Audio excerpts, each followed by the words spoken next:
How you doing out there, Helix fans? This is your captain, Brian Vollmer, coming to you with our newest release from the album Scrap Metal. This is called Stuck in the 80s. Yeah!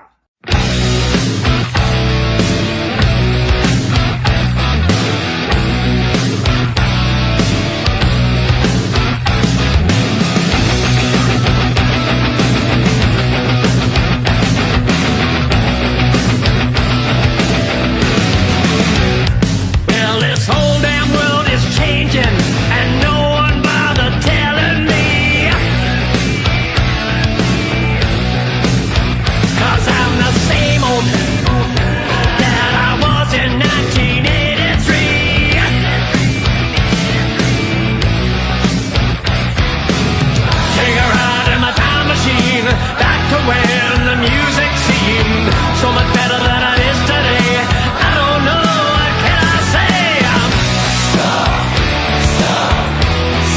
stuck in the 80s. Stuck in the 80s. Stuck in the 80s, what can I do? I'm stuck in the 80s like glue. Yes, it is true. Well, you may not like my fashion or the way I dress or grow my hair, but if you didn't like the 80s, baby, maybe you just weren't there.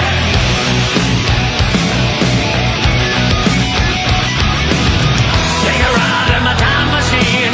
Videos on the MTV, so much better than it is today. I don't know, what can I say? I'm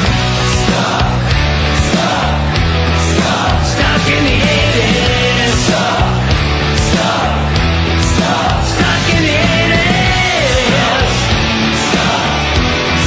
Stuck in the 80s, what can I do? I'm stuck in the 80s, it's true.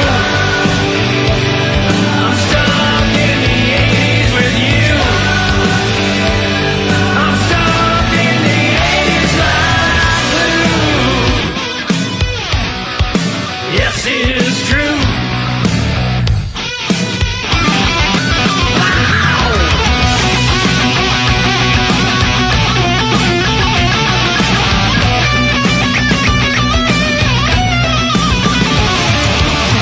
Take a ride in my time machine, back to when we were free. So much more than we are today. I don't know, what can I say? I'm stuck in the 80s. Stuck in the 80s. Stuck in the 80s. Yes, it's true. I'm stuck in the 80s like glue. Stuck in the 80s. Stuck in the 80s. I'm stuck in the 80s like glue.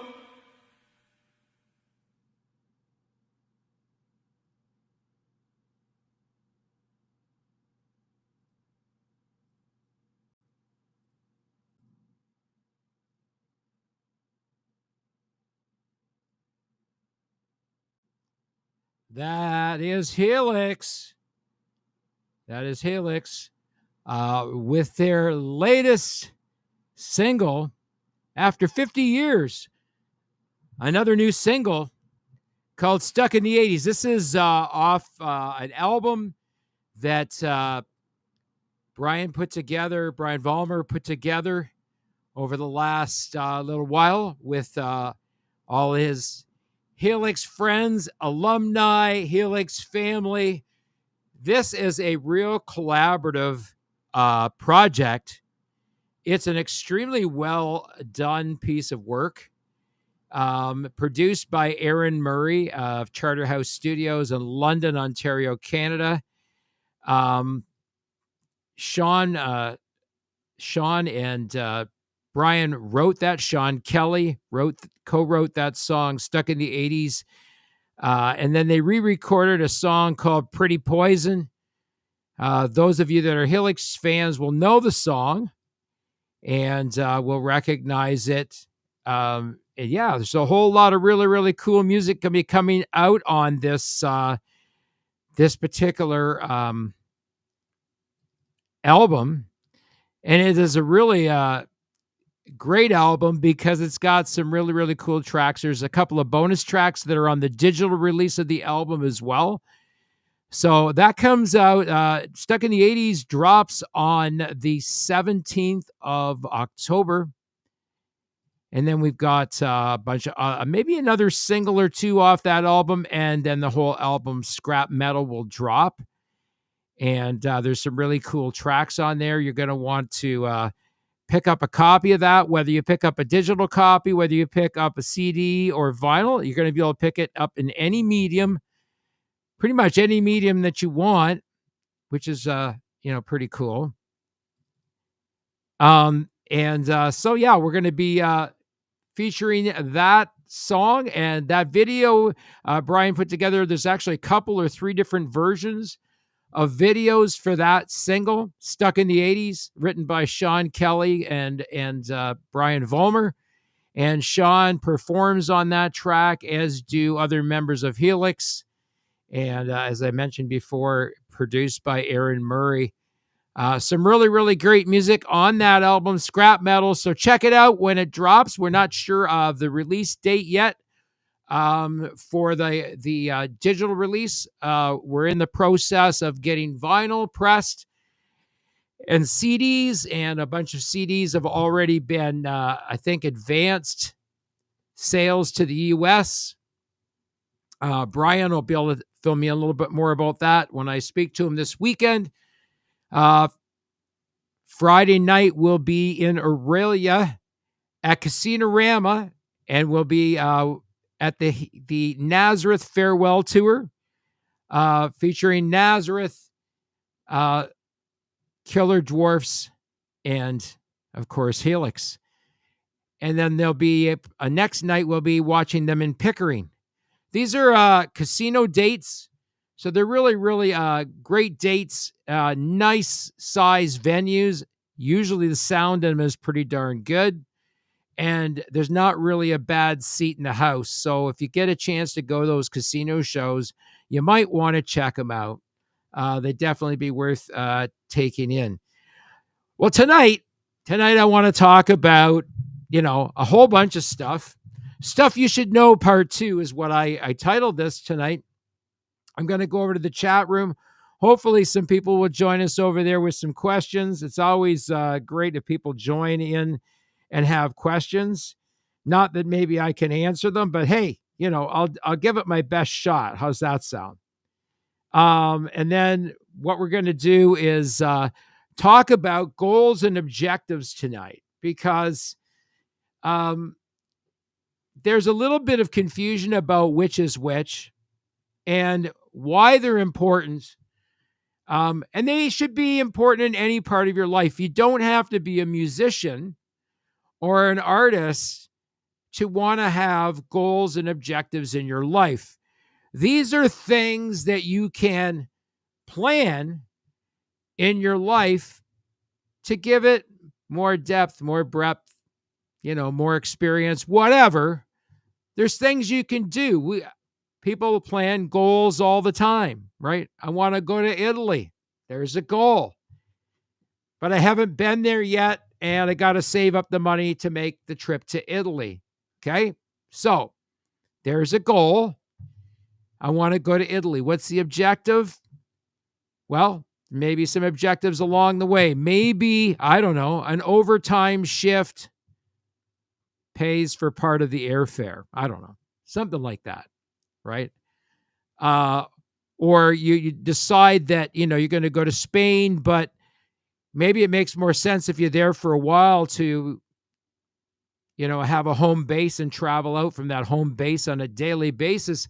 So maybe you rent an Airbnb over there to save yourself some money. I've done Airbnbs. I've done Verbo.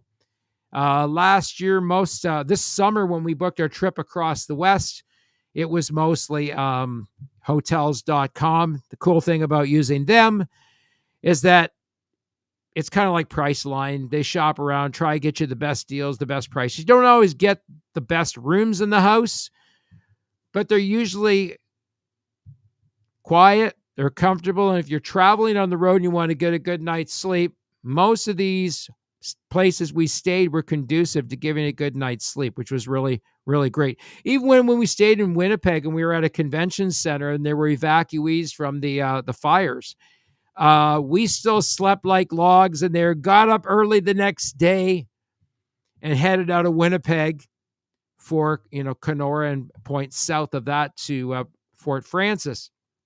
So I plan goals and objectives every day for 29 days that we did our motorcycle ride. So you can do this practically in different parts of your life, but as a musician, there are certain goals and objectives that you want to set, perhaps. Some people might suggest are artistic goals. What kind of artistic goals could you set for yourself that might result in some level of growth, right? So that's a really great goal to have, right? Why wouldn't you want to have that as a goal, right? So maybe songwriting and production. Now, for artists that are producing their own music, I can think of someone right now on my record label who is doing that right now. And I'll say her name because she's doing a great job. Her name's Andrea Matchett. And she is, doing the band's production in large, recording, mixing, mastering, the whole bit, getting it all ready for release. And she's getting better and better at putting together these tracks. And, the thing I like about what she's doing is that somewhere in there, and maybe her and I had to have a conversation about this because I'm not exactly certain. We haven't had a direct conversation about it, but maybe her goal has been to make better mixes. Maybe her goal has been able to, do a different approach to mastering the tracks, right? Or such things as microphone placement. Okay, so know those things, if you are thinking in terms of practical things, objectives like that would be, if I was looking at getting better recordings, right? So maybe I decide, I want to add more depth to the drums. So I decide to put a dedicated microphone on the hi-hat cymbals because the hi-hats are used extensively by this particular drummer. And you want to be able to catch all the nuances off the hi-hats. So not just what the overhead microphone catches, but perhaps something at the level of the hi-hats themselves. Some people use an SM57 just to get a nice, or some people will use a shotgun style microphone. There are different kind of microphones that people would use to get some more character off the hi-hat. So maybe that's an objective in terms of the goal of making a better recording. If you have a better recording, chances are you're going to be able to get a more defined mix. Okay, so there's some things in terms of goals and objectives without even really, this has not even been a deep dive, right? I'm not even breaking a sweat here talking about this in terms of goals and objectives. But these are things that are practical, and you do goals and objectives every single day of your life. For example, if you live in northern Vancouver, if you've never gone to northern Vancouver during rush hour in the morning, I'm talking like 7 o'clock in the morning, going across North Vancouver. We did that this summer. And my goal to get across North Vancouver was to get us through the gauntlet there of what they call rush hour traffic in the morning and get through all of that and somehow magically get to the other side of Vancouver and get on the Horseshoe Bay Ferry. Well, next time we go to Abbotsford, we are going to go out from Tawasin. We are not going to go to Horseshoe Bay. That's like a suicide mission to go up there. So the goal was to get safely to the ferry. That's the goal.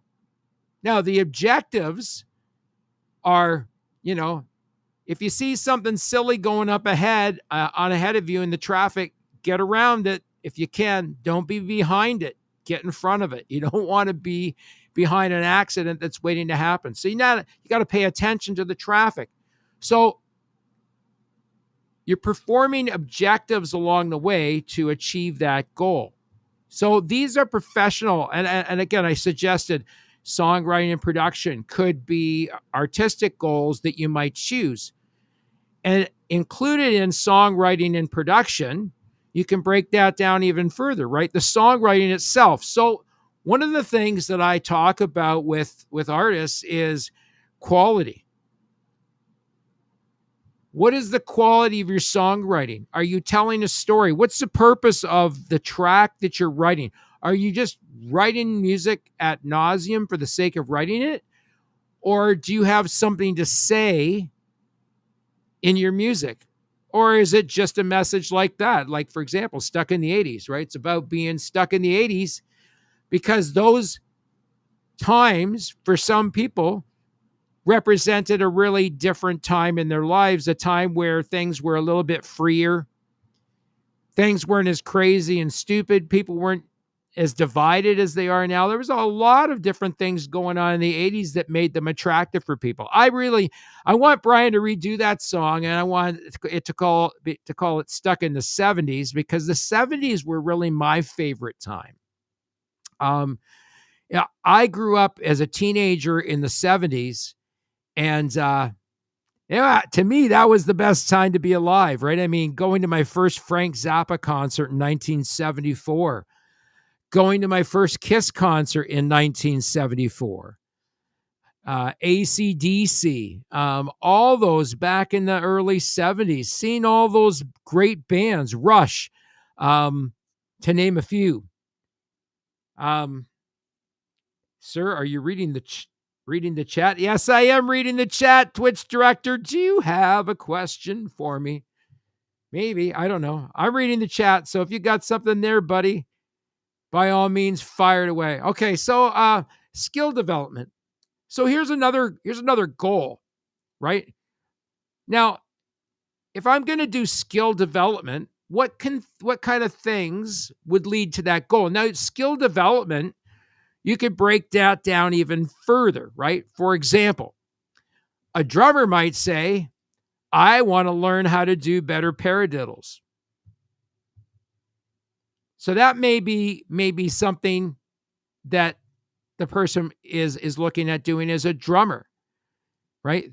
Thinking of that, skill development, or learning new musical concepts, putting different things in the arrangement to make the arrangement of the song more interesting than just, a song ad nauseum. That there are different parts of the song that, have more expression than others, where maybe when you go into a verse, you're playing more dynamically and then building as you're going into the chorus of the song. And it could be a whole lot of different things involved in that, learning musical concepts. The songs themselves. Maybe I want to get better at my instrument. Maybe there's something as a guitar player that I want to get better at doing. Maybe I want to become much better at playing arpeggios, or I'm interested in playing more in the blues scale. So I'm going to work on that. That is going to be something I'm going to do. So maybe my objective in there would be to spend some time daily working on those particular skills, right? Exploring new genres. Now, this happened with a band called Abaddon's End. They changed musical directions. Part of it was they were really looking to appeal to a much wider audience. They really felt that they were the previous genre they were playing, they really felt pigeonholed. They felt sort of stuck in that particular genre, and there wasn't enough room for them to maybe grow the way that they wanted to grow, or maybe they had other ideas about musical directions they wanted to go. So they reinvented themselves and decided to go a different musical direction, like a heavy, hard rock, and I think it's working. I want to hear more of their stuff. Abaddon's End, so check those guys out. Steve and Kyle usually watch the show. They're usually on the show watching us, and sometimes have some questions, sometimes they don't. I don't see them tonight though. So that's funny that they're not on here. Is there a ball game on tonight? I'm not sure. Sometimes we compete with the hockey game. And sometimes people watch the show afterwards. So we're talking about goals and objectives. And you can apply these to anything in your life, whether you're a musician or an artist or not, right? There's a whole lot of different things that you can do in terms of planning goals and planning objectives to reach those particular goals. You might decide that another artistic goal could be doing more collaborative work with other artists to enhance creativity and expand networks. Or maybe it's just to play more shows with other independent artists, to play more indie shows or play with other independent artists. Open for them or they open for you, whatever, right? Something like that. You could look at things like business and marketing goals. Remember, you're in a business. Like it or not, your music is a business. If you're an artist, your music is a business. And if you're looking at getting your music out to an audience, there's a business involved in that. There's a business process involved in that. And there's some things that you can do along those lines as well, right? So business and marketing goals, for example, you might desire to have a greater online presence. Maybe you need to develop and grow a professional website, or maybe put all of your social media together under Linktree and make sure that each one of your social media platforms is at least, up to date, right? So that you can interact with people and you can figure out ways of cross-posting. Find out where your audience is too, right? Maybe your audience is on Facebook. Maybe your audience is on Instagram. Maybe your audience is on both of those. We certainly discovered last year, reviewing our artist music at the end of the year and, using our own stats along with Spotify rap stats to make some determinations about analytics and taking those analytics. So my goals every year as a record label is to analyze the analytics that are coming in real time daily. So the audiences, the people that are watching, listening to our artist music, where they're interacting with our artist music, are there markets that are in common, right? Where I can use a bit of energy, but help every artist on the label by doing one activity that benefits every artist on the label. So there's something to think about. There are things that I will be doing specifically with artists that will benefit them directly.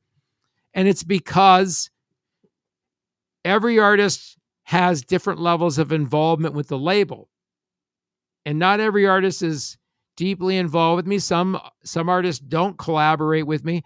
I do a fair bit of collaborating with Brian Vollmer because Helix has this really cool catalog of music that we're trying to get out to the public, and it's never been really published under one roof. So we're trying to bring all of the Helix digital music, their whole digital catalog, all under one roof so that it's all published in one place. It's a lot easier for people to navigate it, for us to figure out how to exploit markets together that will allow Helix Music to penetrate new markets. Last year, they were the leading artist on the label to, go into over 175 countries. However, we did have artists as well on the label who also went into a great number of countries, some of them well over 100 different countries. Where would you get that level of reach if you were just distributing CDs and vinyl? I get it. There may be more money in it for you if you and you should be making CDs or tangibles of some sort besides just your merch to take to your shows. Vinyl is always a good thing. Not everybody plays it. Some people just collect it. I mean, it makes great collector art, right?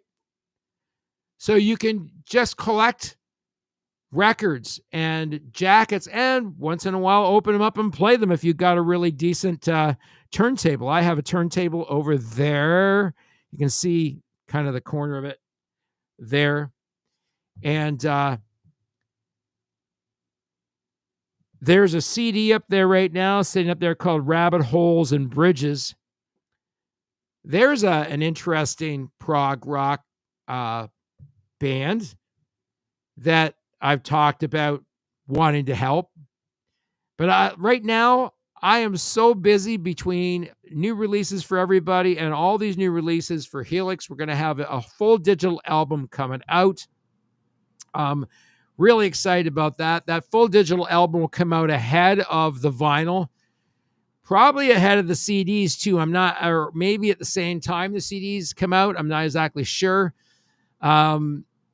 Brian and I've got to brainstorm around the marketing piece of it a little bit more. The whole process came together rather quickly over the summer and, pushed right almost against their tour. So it's been, a lot of push. It's been a lot of push since that started. So yeah.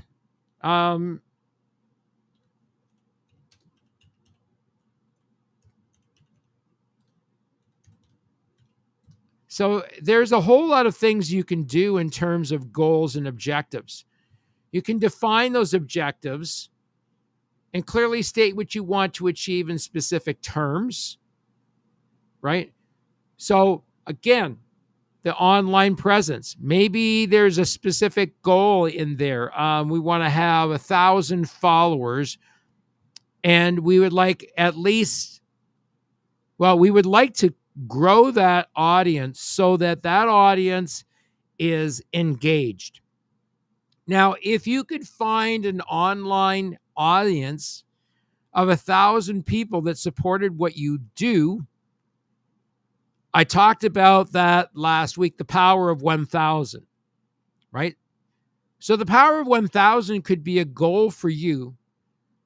I call it the power of 1,000 because it can change a whole lot of things and be a game changer for you as an artist in the world of digital music. And here's kind of how the power of 1,000 works. You find 1,000 dedicated followers who are all, every single one of them, are premium subscribers to Spotify. Find them on Spotify. Get them to follow you. Get them to like your music. Get them to stream your single every time you release it. If you do, and if they all streamed your song once on release day, you would have 1,000 streams by the end of that release day.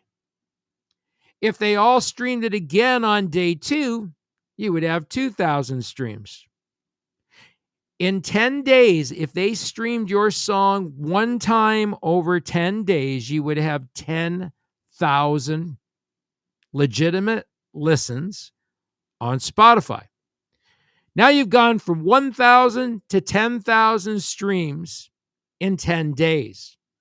Now, could you imagine if those same people over those 10 days stream your song 10 times a day? That would be 100,000 streams in 10 days. Is that achievable? Could it be done? Could you organize 1,000 dedicated followers on Spotify to stream your song 2 or 3 times a day? Put it in their playlist 2 or 3 times a day. And then, and then share it with other people. And maybe they'll put it on their playlist 3 times a day. So that organic growth of 1,000 people, the power of 1,000 people, can make or break you. And it can help you out tremendously. Think about what that does. If those 1,000 people stream your song once in one day, that's 1,000 streams on release day. What does that do to the algorithms in Spotify? It pushes your music back up to the top. Boom, boom, boom, boom. Right? Remember, we got like 60, 70,000 tracks being published a day on Spotify. So it doesn't take long for your music to start being buried under the heap of music that's out there. Now, you've got some really, really great things that Spotify has. And of course, I'm always, tired of hearing Spotify being the big bad wolf, because there are some great things about Spotify that are helpful to you as an artist if you only learn to use them as tools. And get your head off the idea that Spotify is never going to pay you good money, because they never are. But they've got a lot of great tools that you can use that are at your disposal. Boom, boom, boom. Right? So they have algorithmic playlists. Right? What do you think happens if you start getting your 1,000 followers to stream your music on the regular and then share it? Could you imagine if your 1,000 followers each shared your song to one playlist? That's 1,000 playlists that you've joined just by those 1,000 followers. Now, you want to make sure that those 1,000 followers are not sending your music to a nefarious playlist. There are nefarious playlists out there that are started up by fraudulent people out there who are in to make a quick buck and get out. Right? So they get out of Dodge, hopefully before the sheriff is onto them. But literally what they do is they put music out there, and then they use a bot-fed playlist, but put your music and other people's music on there to make the playlist look legit. And then they stream the shit out of their music off that playlist. And somebody did that. Somebody did that to the tune of $239,000 US. And they got caught. And now they're going to go to jail, and now they're going to pay forever and ever and ever. So, I mean, it does not pay. Crime does not pay in this particular instance. So there's a lot of really, really cool things that can happen as a result of algorithmic playlists. If you get your music added to an algorithmic playlist, that is an opportunity. Now, there's some other things that you can do in terms of setting goals and objectives that could do that. So how do you get to those 1,000 people? Well, getting 1,000 dedicated followers on Spotify is your first. If you really, really want to get your music out there, I mean, really get it out there, If you can get 1,000 people that like your music who will support it, to stream it, to share it, you will reach that goal of getting your music out in front of more people. If you use that power of 1,000. And like I said, if they stream your song 10 times each, that's 10,000 streams. Could you imagine if they streamed it on day one? What do you think would happen to your music on Spotify if it got 10,000 legitimate streams the day it gets released? All of a sudden, those Spotify algorithms are just going ape shit over your music, and all of a sudden, your music starts showing up on algorithmic playlists. So, you're listening to, I don't know, sounds like you've been listening to such and such. It sounds like, here's a list of suggested artists who sound just like John Fogerty or Creedence Clearwater Revival, but they're indie artists. Wow. I'm going to discover somebody new that's not been rammed down my throat by commercial radio or by a major record label. It's an independent artist who now their music is out in front of me because of a suggested listening algorithm. Now, they have these listening algorithms on Spotify. They have another thing called Release Radar. Release Radar is where your music gets out there. You can do playlist pitching, which I always do, and try to get our artist music on editorial playlists. Getting them on editorial playlists is also a really, really great thing.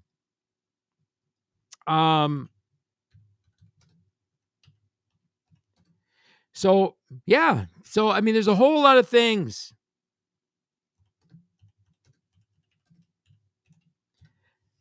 All right. I'm trying to arrange something here. So this is a goal that I'm doing while I'm doing the show tonight. I'm multitasking. I have a goal to go for a ride tomorrow in the Gator. That is, have you guys seen that? Yeah, if you saw the reel this week advertising the show, you'll see me standing in front of the Gator. That's a 2010 Hulk Green Camaro. And it's my fun getaway car. Tomorrow we're going to drive it like we stole it.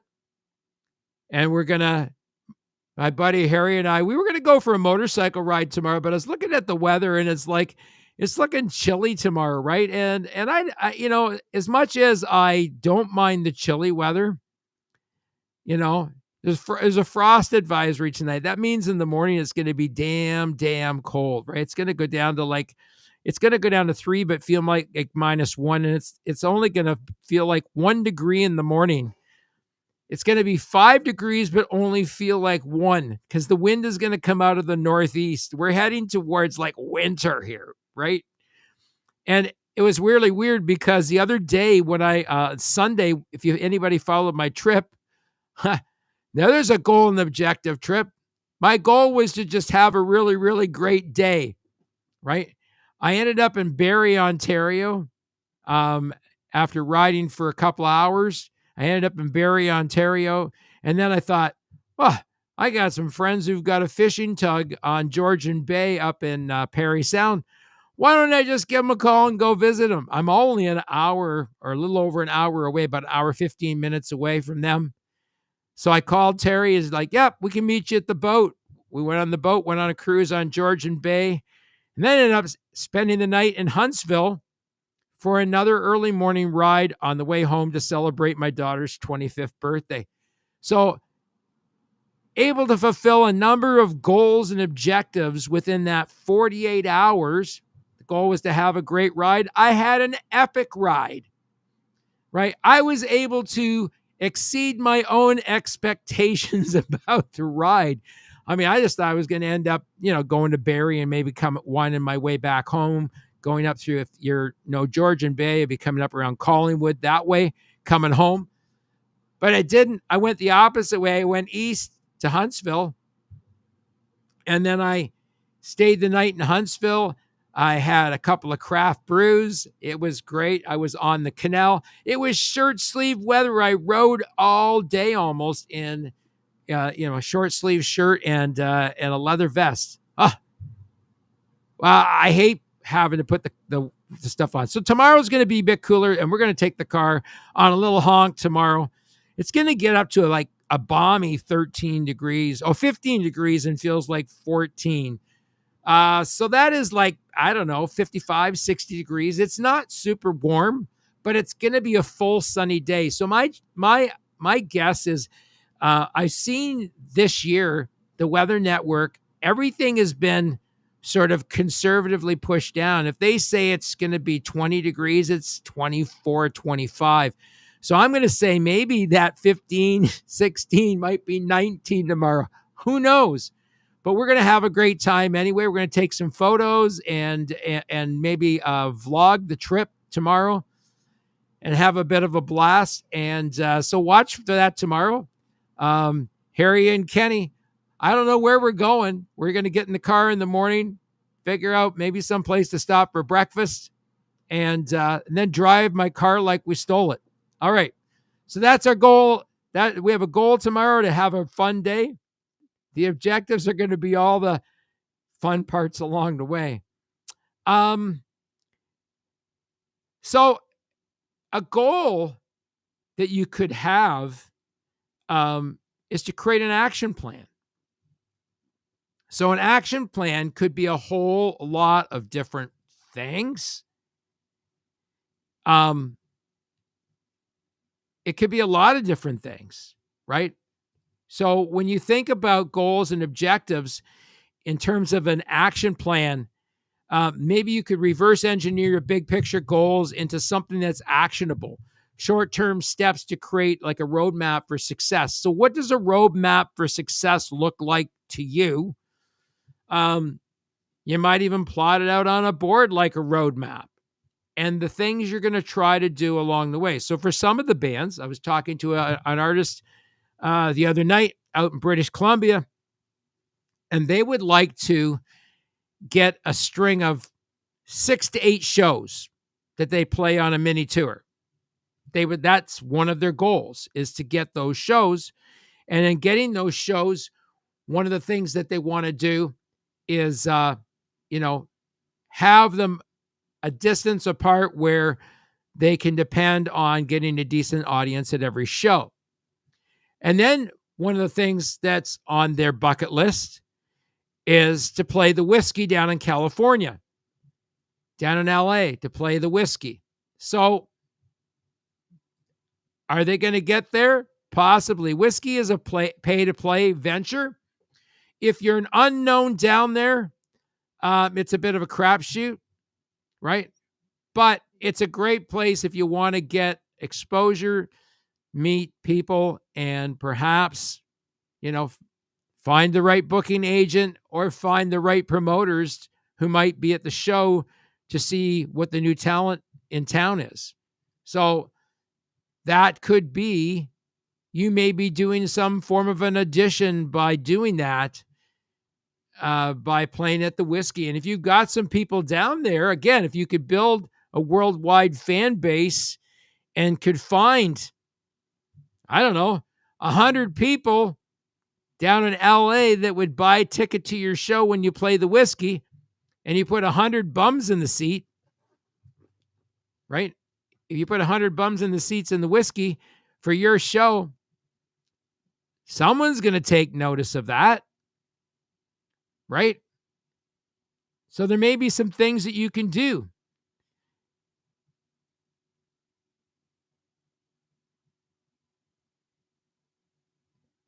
Yeah, I mean, got songs on terrestrial radio, songs on internet radio streaming platforms, even TV shows.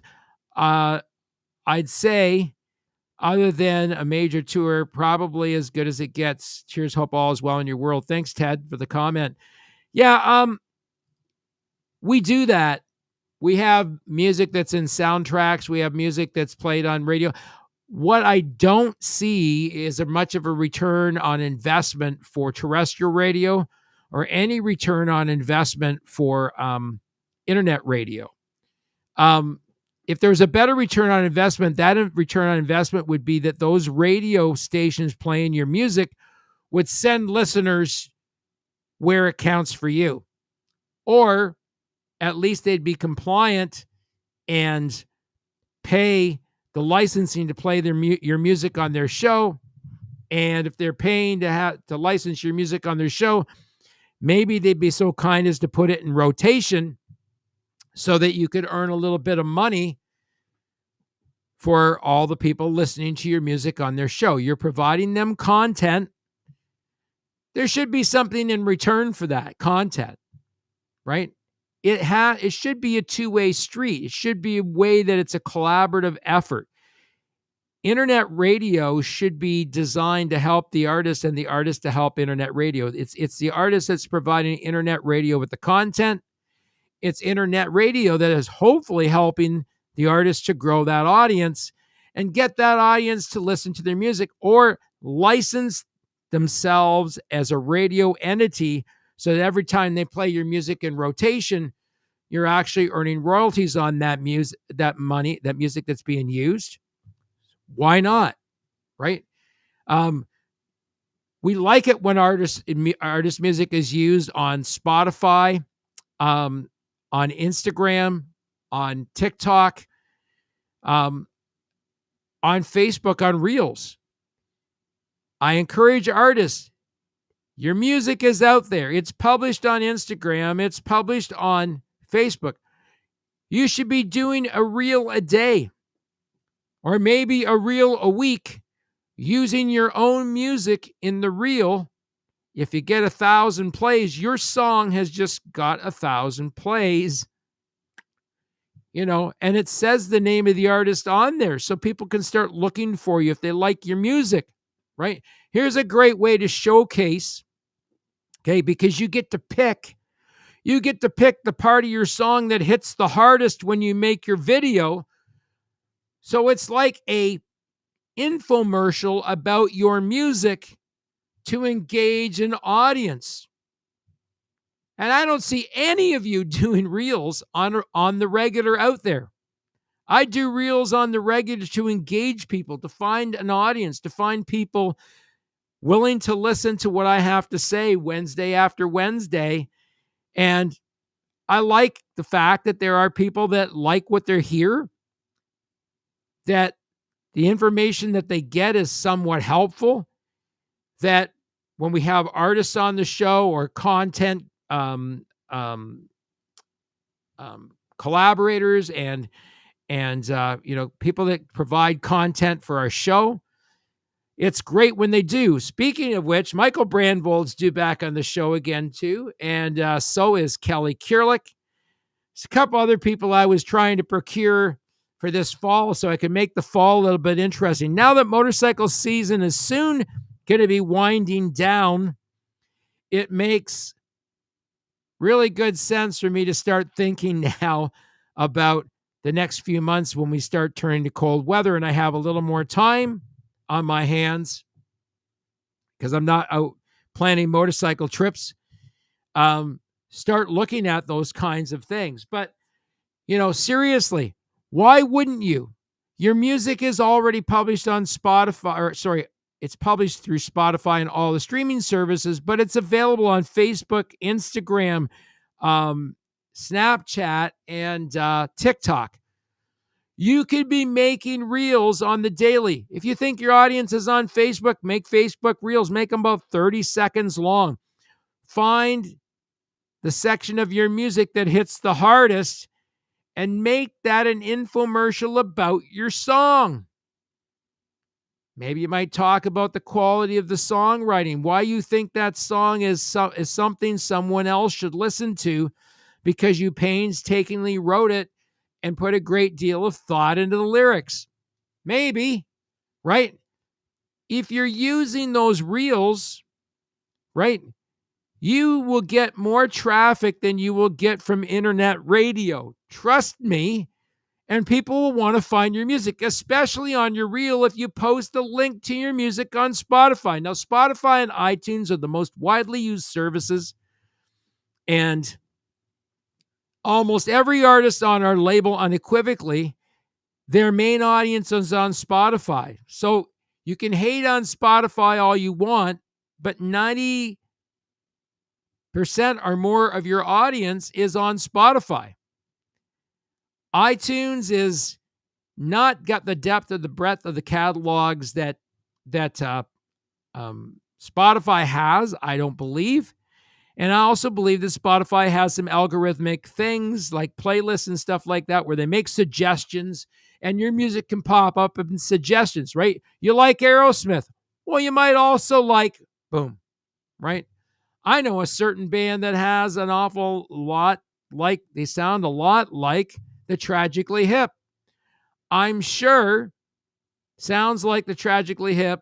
I'm sure that you would see artists like that, Brother Leeds, pop up in the playlist suggestion or at least an algorithmic listen.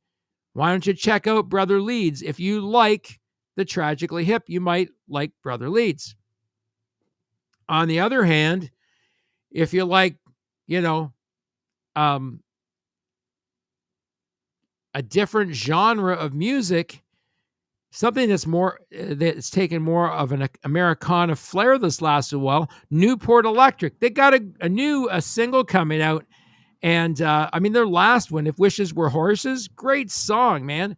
I did a video for it. I think I'm going to feature it on here. Maybe see if I can get John to come back on the show.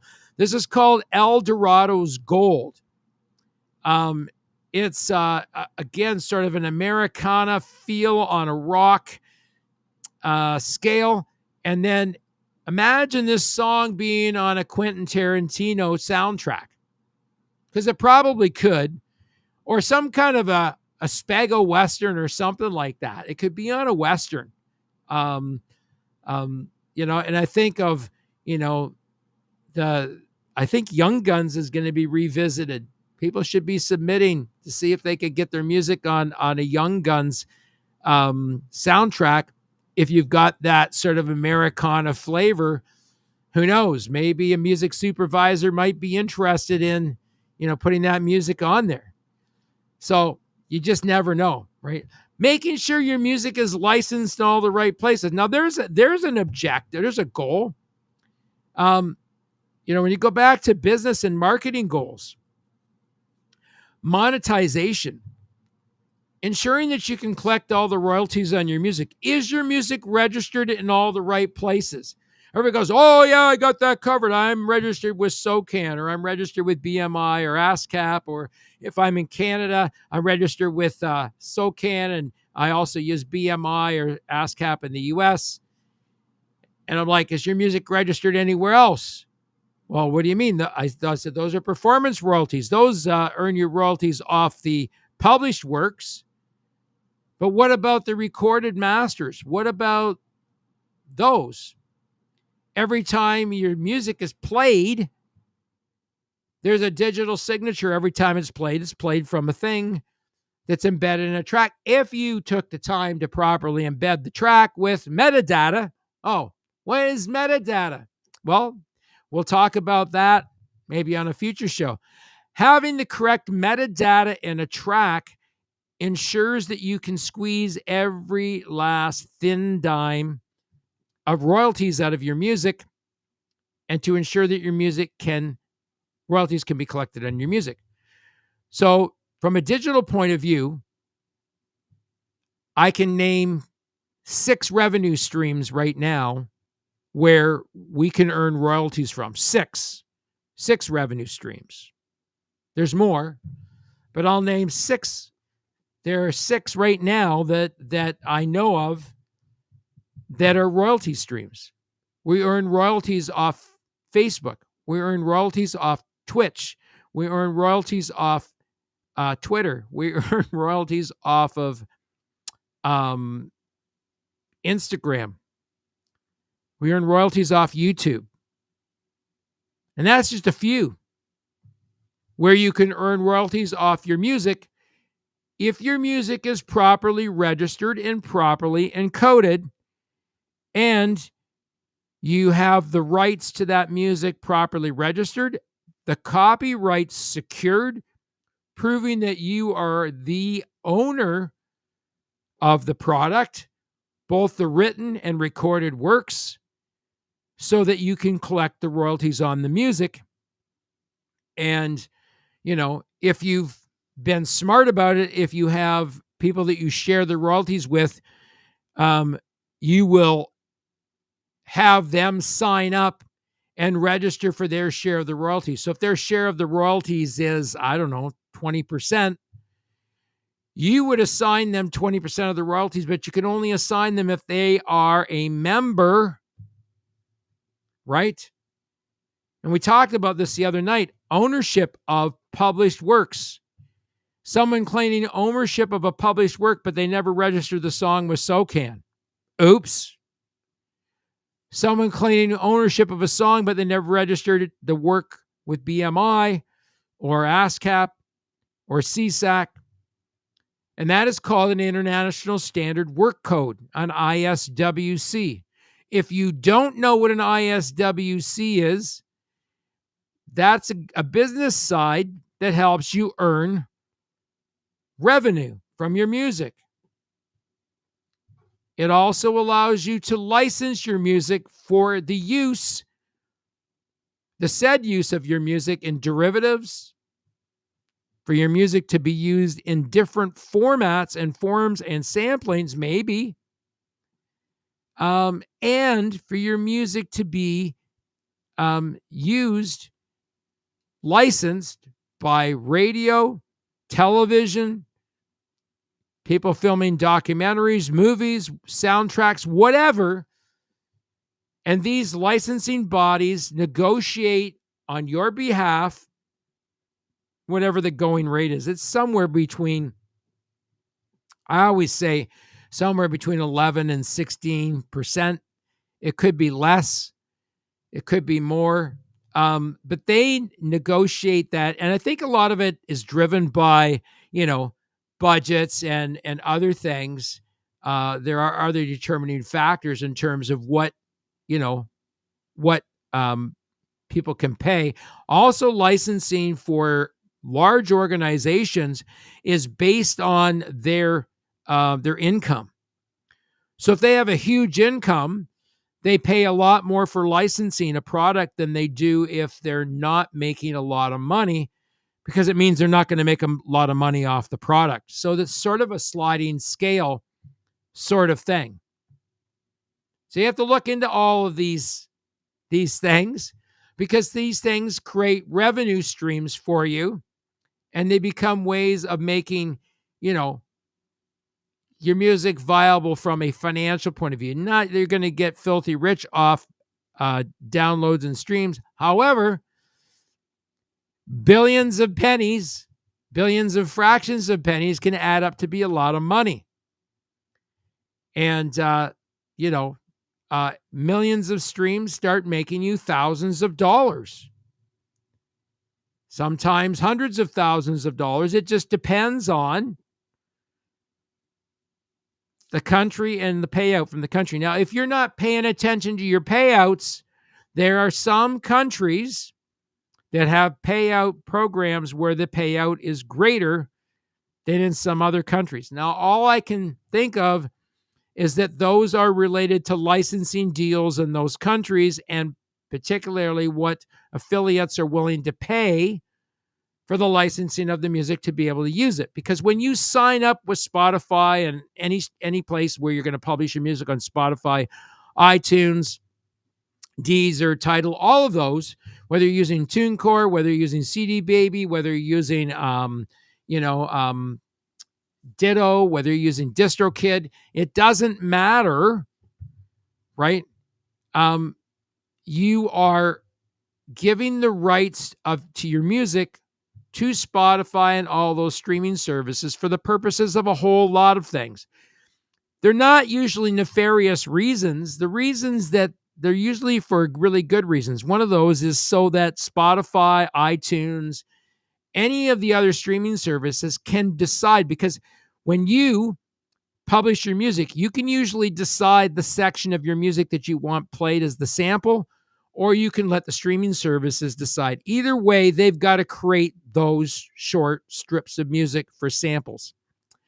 All right, we're at the top of the hour, and I'm heading into the first minute of overtime. So I'm going to wind it up there. We're going to talk about this more. We're going to talk more about goals and objectives, more about, creating revenue streams if that's a goal, and what you can do to get there, what you can do to get those 1,000 listeners. The power of 1,000. Do not forget that. If you forgot everything else I said tonight, think of the power of 1,000. 1,000 followers, 1,000 people to support what you do. All right. This has been the Indie Show. I'm Kenny. You're not. Have a great end of your week, everybody. Peace out.